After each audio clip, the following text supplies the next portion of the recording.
And welcome to another edition of Visit Las Cruces Live, the Real New Mexico podcast.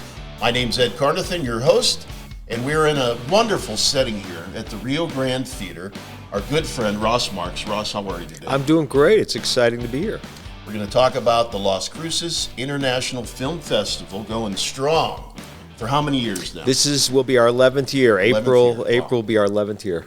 It is happening April 8th through 12th, various locations around town. Here at the theater itself. Yes. You're also at Allen Theaters. The Farm and Ranch Museum, I think, is a location Correct. as well. And this year we added the historic Fountain Theater. We're screening in Mesilla, so we're really including the whole town now. This has been a wonderful event for the city of Las Cruces for, like you said, 11 years now. And you've brought many, many stars over the years here to town. I can remember a few off the top of my head. Danny Trejo, of course, was an absolute treat and a wonderful man to meet. Yeah. Over the years, you brought in others. I'm a big fan of Law and Order, SVU. I know you've brought in quite a few stars from that show. Yes, we had quite a few last year. Michelle Hurd was here last year. Yeah. Just a great event, and of course, it's about films. Yes, you guys are judging films. You're showing films, brand new stuff, students. All kinds of different groups. Yeah, the unique thing about the festival is it's the largest student-run film festival in the country. Yeah. So it's run through New Mexico State University. I started this 11 years ago. I teach two classes. So I teach a class in the fall, Film Fest Prep, and those students actually program the festival. They make the decision on what films get in and what films we screen. And then I teach a class in the spring, Film Festival Production, where the students actually run the film festival. They do everything from the Q&As with the filmmakers, coordinating the travel for our celebrities, driving the celebrities around, marketing and promotion, selling tickets, the VIP parties. It's student run, and the fact that we're now going to, last year we had attendance of almost 12,000 people, including 3,000 from out of town, is a tribute to the students more than anything. You've got it figured out, right? After 11 years, I hope I figured something out. I don't know what, but I figured out, but I figured something out. What are some of the key events that happen along the week?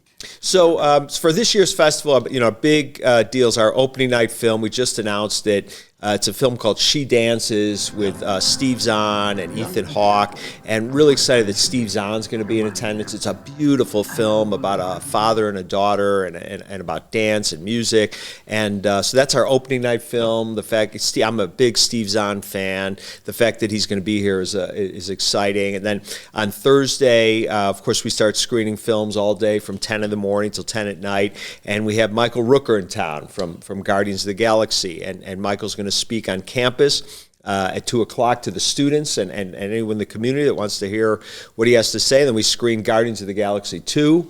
And then the other major thing that's happening, several, is filmmaker Shane Black is going to be in town on Friday. That'll be April 10th, and we're going to screen his film, The Nice Guys. And Shane Black's a major filmmaker. He did the Lethal Weapon movies. He did Iron Man, The Nice Guys, Kiss Kiss, Bang Bang. So one of the biggest filmmakers we've ever had.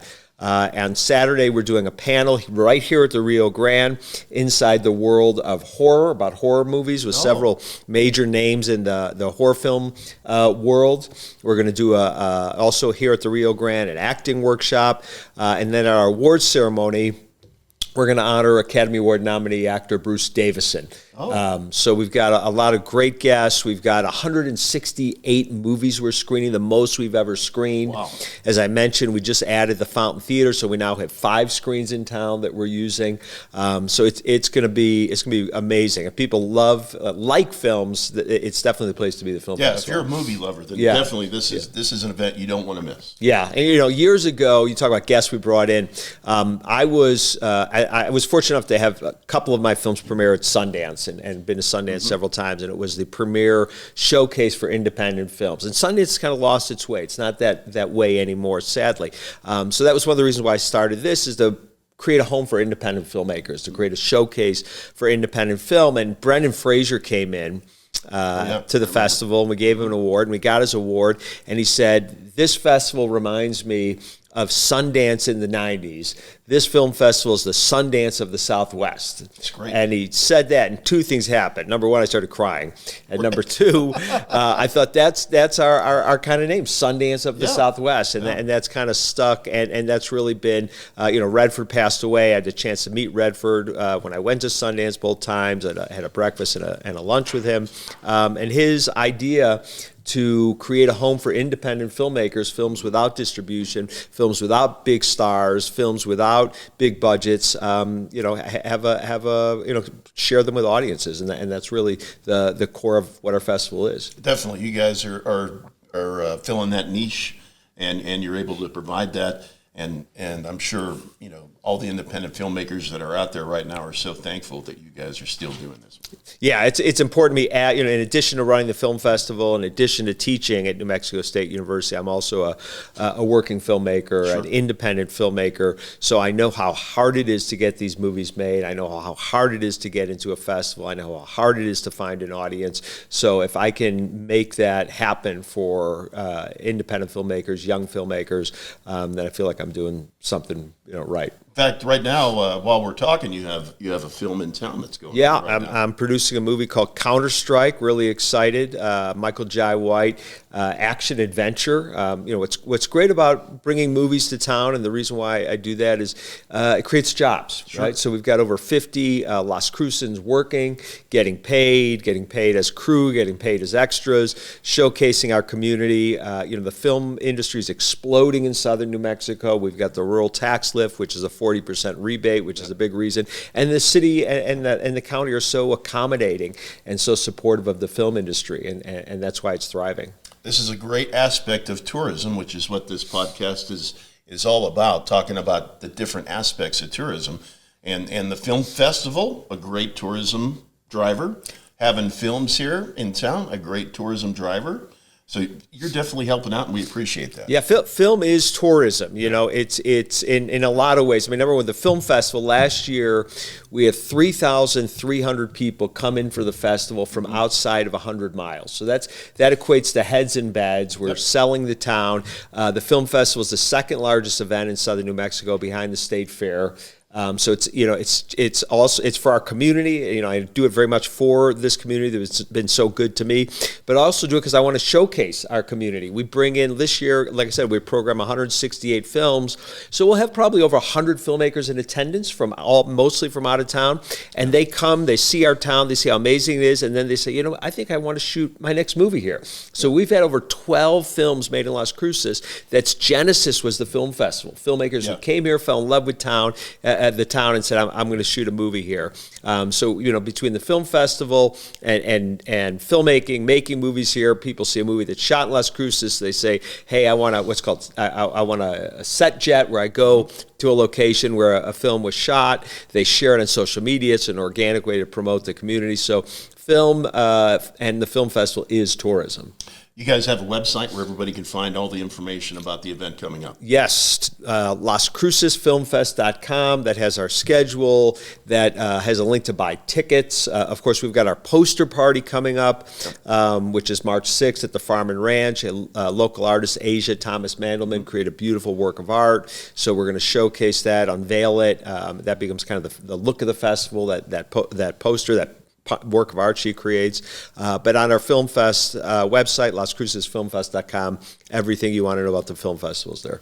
Buy your tickets, see when a certain movie's playing, schedule of all the ancillary events. Everything to find out is there on the website. Yeah, we have all our film screenings, and like I said, there's 168 of them. We do panels and workshops where we teach and train people in the community how to work in different aspects of the film industry.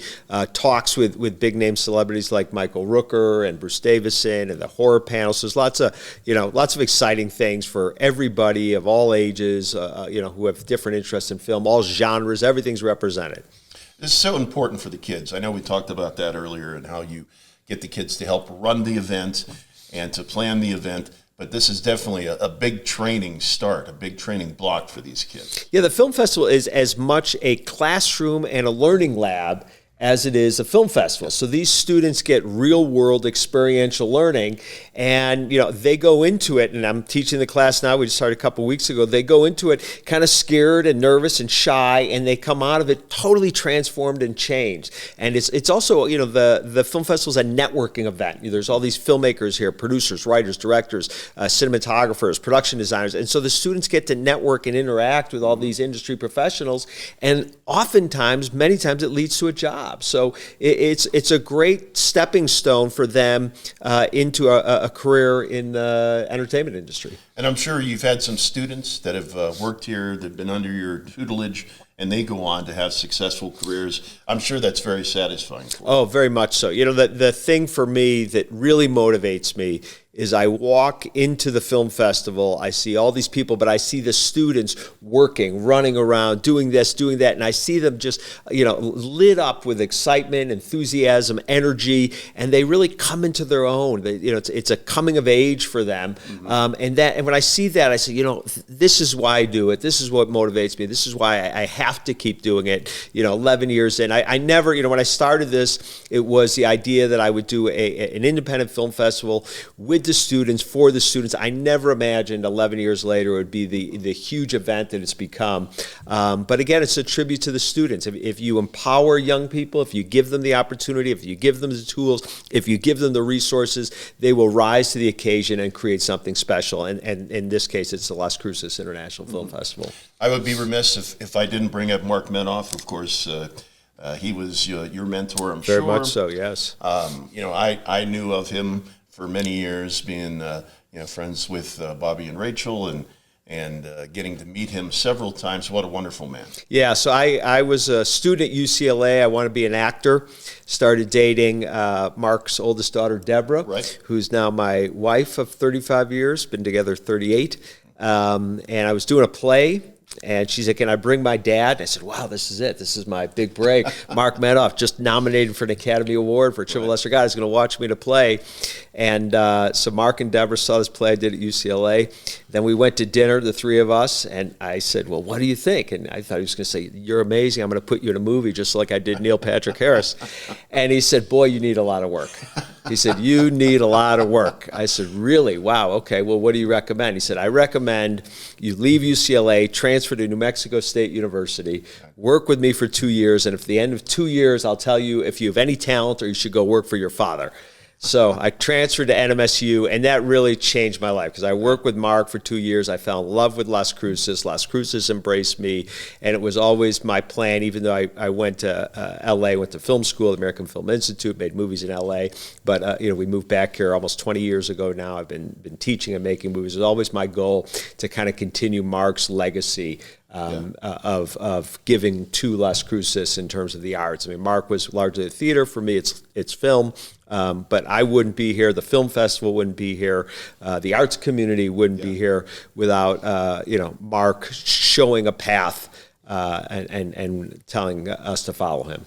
One more time, give everybody the web address so they can go to that, find out all the information about the great event coming up. So the film festival website, lascrucesfilmfest.com, has everything. It tells you who our celebrity guests are. It has hotel information for people that are coming out of town. We've got several host hotels that do a fabulous job for filmmakers and for guests. You can purchase tickets. The schedule's there. You can see what films are playing when. You can read synopses of those films. You can see trailers. So everything you want to know about the film festival is right there at lascrucesfilmfest.com.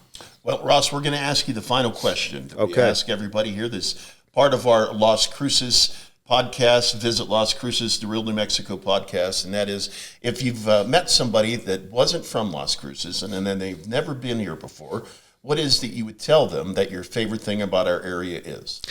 Without hesitation, my answer is the people. I have never been in a community, never spent time in a community where the people are more generous, supportive.